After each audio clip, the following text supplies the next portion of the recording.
the Pentecost Sunday, Pentecost Feast. So as we celebrate this Pentecost Sunday, let us reflect on another aspect of the Holy Spirit.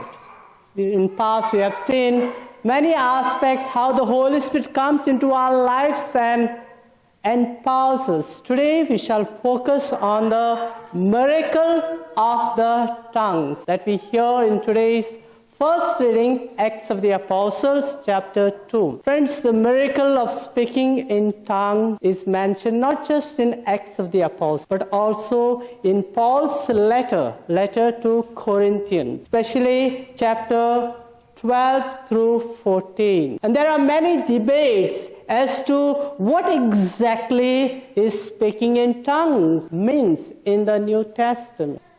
But in the context of today's first reading, Acts of the Apostles, we know that it is clear apostles spoke other language. That is why the crowd who had gathered in Jerusalem said to one another, "Are not all of them Galileans who speak their language? But how is that we are able to hear in our own native language?" It was a miraculous gift. The apostles proclaimed the wonders of the Lord, while the Holy Spirit also enabled people to understand these wonders in their own native language. Why does God do that? What is the significance of speaking in tongues or miracle of tongue? The church recognizes that this marks the beginning of the gospel being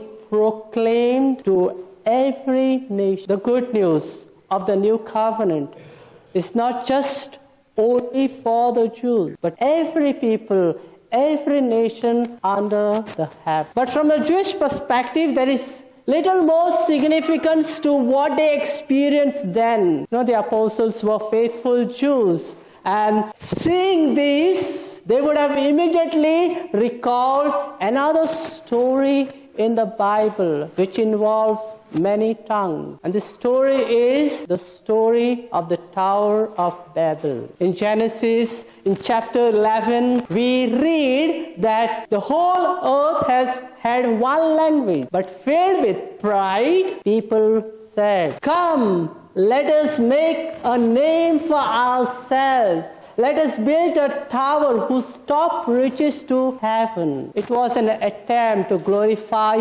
humanity, not God.